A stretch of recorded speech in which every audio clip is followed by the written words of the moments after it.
Assalamualaikum warahmatullahi wabarakatuh. Kami dari kelompok 4 akan membahas tentang IMM.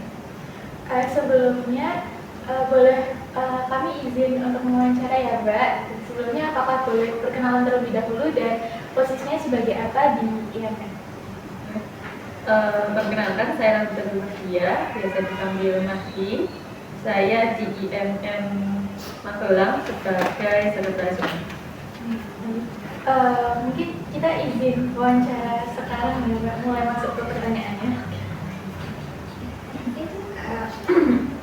Mulai dari pertanyaan pertama, itu kapan dan bagaimana awal mula berdirinya Ikatan Mahasiswa Muhammadiyah atau IMM?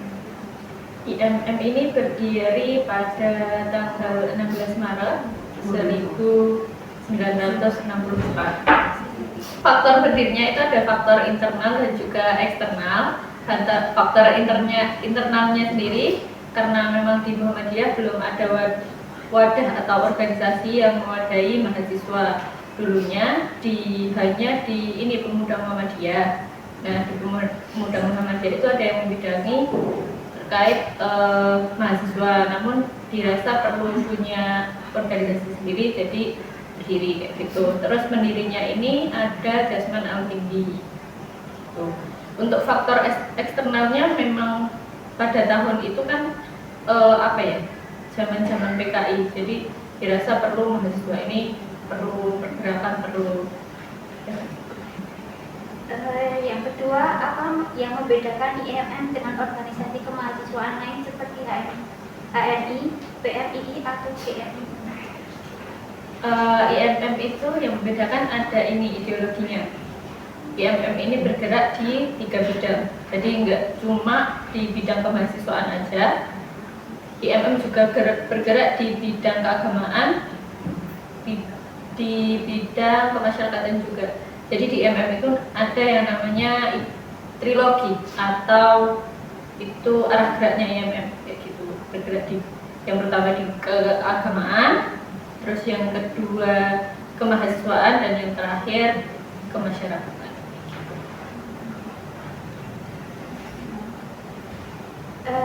Nilai-nilai atau ideologi apa yang menjadi landasan utama bagi setiap IMM? Berkaitan hampir sama dengan yang barusan ini, ideologi. Sebagai kader IMM juga kader IMM ini harus mempunyai yang namanya trikompetensi dasar. Trikompetensi dasar ini ada religiusitas, yang kedua intelektualitas, dan yang ketiga humanitas. Masih terkait dengan trilogi tadi. Bagaimana IMM memadukan aspek intelektual, religius, dan humanis dalam setiap kegiatan? Bagaimana memadukan? Iya. Di setiap kegiatan, kalau yang religius itu berkaitan dengan ibadah, berkaitan dengan hubungan kita dengan Tuhan, berarti kita juga di Muhammadiyah juga organisasi Islam, jadi kita sebagai kader IMM juga harus selalu ingat kayak gitu terkait dengan ibadah-ibadah kayak gitu. Terus kalau untuk humanitas kita sebagai mahasiswa juga sebagai agent of change. Lanjut ke pertanyaan selanjutnya, itu ada bagaimana struktur kepengurusan IMM di tingkat komisariat, cabang, dari mungkin dari tingkat cabang aja nih. Kalau di cabang itu ada ketua, kemudian ketua umum, sekretaris umum, terus ketua bidang, dan juga sekretaris bidang dan anggota-anggotanya. Ada bendahara juga. Jadi kalau di cabang Magelang sendiri itu ada 9 bidang kalau nggak salah. Jadi ketua umum, terus sekretaris umum, bendahara umum, ketua bidang organisasi, ketua bidang kader, ketua bidang SPM, terus bidang media dan komunikasi, tablik, KPK. KPK ini mencakup juga dengan bidang hikmah. Terus ada berapa tadi? 3 dan juga 4. Itu dan 4. Berarti 6, satu lagi apa ini? Oh iya, Himawati. Sama apa? Kayaknya Terus kalau proses rekrutmen atau kaderisasi anggota baru itu dilakukan di MM itu gimana? kita mulai dari komisariat. Jadi nanti kita di komisariat kita oprek, nanti teman-teman yang daftar kita ajukan DAD. DAD itu kaderisasi pertama yang di MM. Jadi ketika kita udah daftar nih daftar IMM, resmi menjadi kader IMM-nya itu ketika kemudian kita ke Darul Alam Dasar. Nanti kalau mau lanjut ke lebih atasnya atau mau ke cabang bisa DAM atau Darul Arqamadiyah. Darul Arqamadiyah ini tingkat perkaderan yang lebih tinggi dari DAD.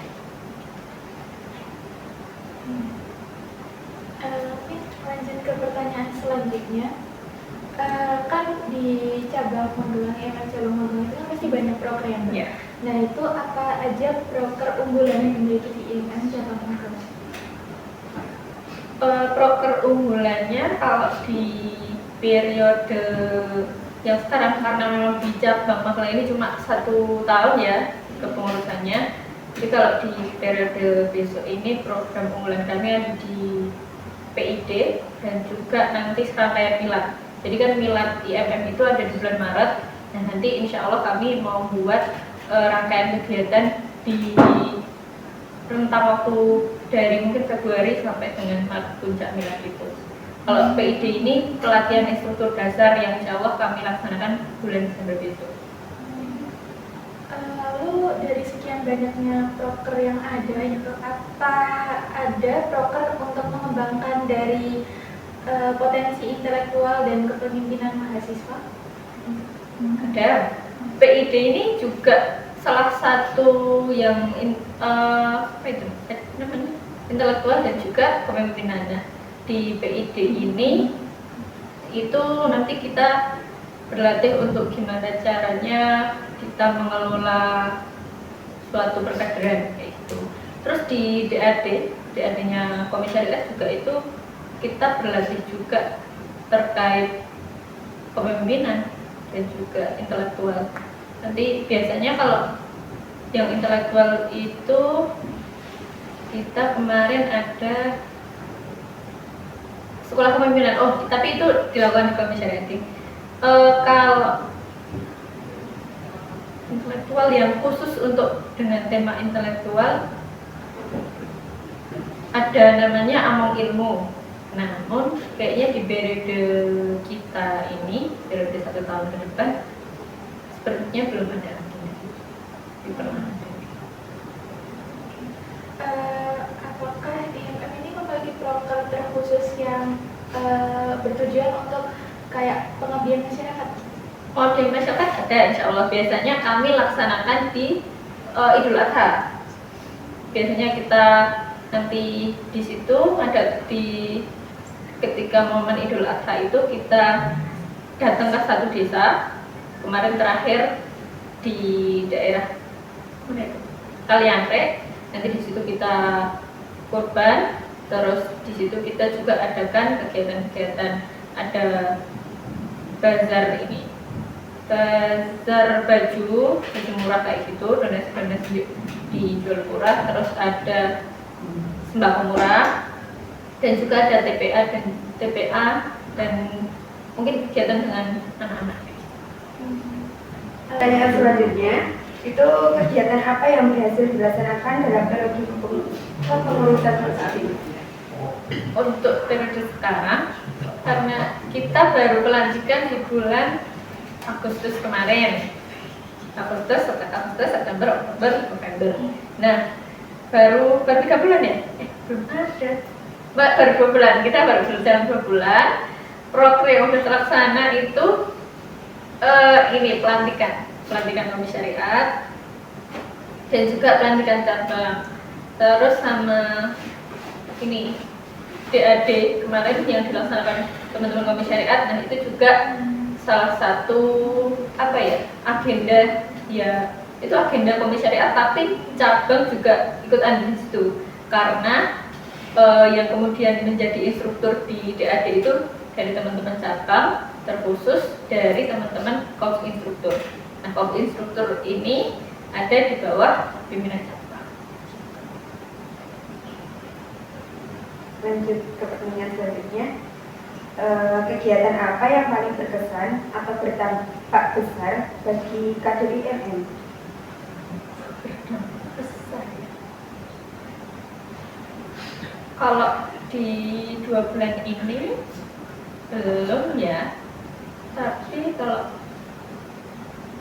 insya Allah PID berdampak karena kemudian akan keluaran atau output dari kegiatan PID ini kan melahirkan instruktur-instruktur baru yang dimana instruktur-instruktur yang kemarin ini sudah mulai ada banyak yang lulus, ada yang udah kerja dan lain-lain. Jadi teman-teman ini udah fokus dengan hal yang baru. Terus kalau untuk masih tugas instruktur, tugas EAD itu belum udah nggak bisa. Jadi itu PID tadi melahirkan instruktur baru yang lebih fresh, lebih lebih fresh. Rencana kegiatan berikutnya yang sedang disiapkan ini. Rencana PID itu tadi, insya Allah kami bulan Desember, jadi mulai dari sekarang kita udah mempersiapkan, karena ini memang PID itu nggak cuma dari cabang, jadi kita juga mengajukan ke pimpinan yang di atasnya, DPD. Jadi kita udah dari beberapa minggu kemarin kita udah mengajukan ke DPD untuk kita mau melaksanakan kegiatan ini, karena instrukturnya PID ini juga dari Dewan Pembinaan Daerah, instruktur Jateng. Cukup sekian ya Mbak wawancara kami. Sebelumnya terima kasih banyak karena telah memakan waktu. Mohon maaf apabila selama proses wawancara ada tingkah laku dan omongan kami yang kurang berkenan buat baginya. Saya juga mohon maaf kalau jawaban saya mungkin ada yang kurang jelas.